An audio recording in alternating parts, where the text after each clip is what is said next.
السلام عليكم ورحمة الله، يا مرحبا بيكم. الموضوع اللي هاتكلم فيه ده خطير جدًا، جدًا ومهم، وهو عن ال6 مراحل بتوع الموت. إيه هي العلامات والمراحل دي؟ ركزوا معايا عشان نعرف حقيقة النهاية اللي كلنا ماشيين ليها.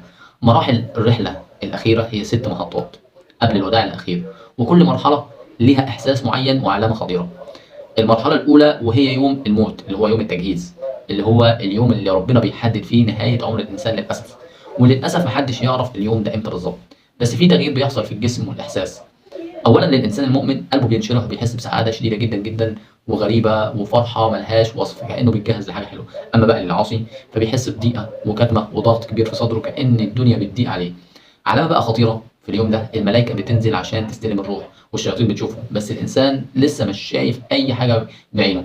والآية هنا بتقول: واتقوا يوما ترجعون فيه إلى الله ثم توفى كل نفس ما كسبت. صدق الله العظيم. المرحلة الثانية وهي سحب الروح التدريجي اللي هو الوهن والضعف. الروح بتبدأ تتسحب بالتدريج وتبدأ الرحلة من الرجلين وتطلع شوية شوية لفوق لحد ما توصل للصدر. الإحساس بيبدأ يحس بتعب شديد ودوران ومش قادر يقف على رجليه، يعني قوتك بتنتهي، بس لسه يعني ما عندكش استوعاب او ادراك ان دي الرحله النهايه، خلاص خلاص انتهت. المرحله الثالثه بقى اللي هي التراقي، خروج الامر من الايد خالص للابد. الروح بتوصل للعظمتين اللي هي تحت الحلق مباشره واسمهم التراقي. دي بقى اللحظه اللي الدنيا بتتقلب فيها، والايه اللي بتقول: كلا اذا بلغت التراقي وقيل من راق وظن انه الفراق والتفت الساق بالساق. اللي بيحصل بقى ان الناس اللي حواليك كلها مش حاسه باي حاجه، واحد بيقول لك هات الدكتور، والتاني بيقول هات الاسعاف، والتالت بيقول اقرا القران، وخلاص الروح يعني بلغت خلاص. اللي هيطلع بقى بالروح دي ملائكه الرحمه ولا العذاب ما حدش عارف. الانسان بيبقى لسه عنده امل في الرجوع وظن انه الفراق، بس ربنا بيقول والتفت الساق بالساق، خلاص انتهى الامر، الرجلين اتشلت والروح بتودع خلاص. نخش بقى على المرحله الرابعه اللي هي الحلقوم. المرحلة الرابعة وهي مرحلة الحلقوم اللي هي بتظهر فيها بقى الرؤية والفتنة، وهي من أصعب المراحل اللي بتوصل للحلقوم. وهنا الستارة بتتشال من قدام عينيك خالص وبتبدأ تشوف عالم تاني خالص. ولأن الآية هنا بتقول: فكشفنا عنك غطاءك فبصرك اليوم حديد. الرؤية بتشوف كل الملائكة اللي حواليك وبتشوف أعمالك كلها شريط بيعدي قدام عينيك كده. الفتنة بقى هنا الخطيرة، هنا الشيطان بيدخل في فتنة الممات، وبيظهر لك في صورة شخص قريب منك مات قبل كده، وبيقول لك إن الإسلام ده مش حق خلاص ولازم تكفر الكلام ده كله. وتيجي اللحظه اللي لازم تكون فيها ثابت على دينك وايمانك، عشان كده النبي صلى الله عليه وسلم قال: من عاش على شيء مات عليه. والايه هنا بتقول لك: بسم الله الرحمن الرحيم، كمثل الشيطان اذ قال للانسان اكفر فلما كفر قال اني بريء منك اني اخاف الله رب العالمين.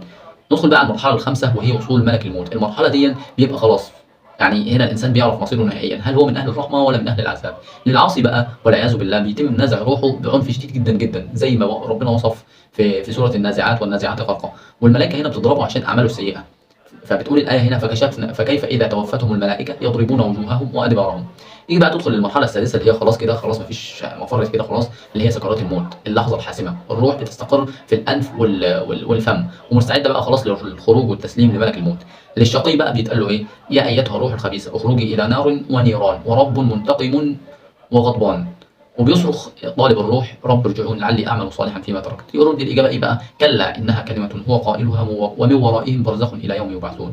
للمؤمن بقى بيتقال له ايه: اخرجي ايتها الروح الطيبه كانت في الجسد الطيب اخرجي الى روح وريحان ورب غير غضبان. بتخرج يعني بسهوله ويسر والكلام ده كله، زي ما بتخرج القدره من فم الابريق. وبيسمع النداء الجميل اللي هو ايه: يا ايتها النفس المطمئنه الى اخر الايه. الخلاصه هنا بقى: ليه بنخاف من الموت؟ الإجابة بكل بساطة وسهولة: لأنه زي ما قال بعض المفسرين: لأنكم عمرتم الدنيا وخربتم الآخرة. الموت حقيقة وهتيجي في ميعادها، اللي المهم هو إزاي تستقبل ملك الموت. هل هتكون مستعد ووشك منور ولا خايف ووشك مسود؟ يا رب، يا رب.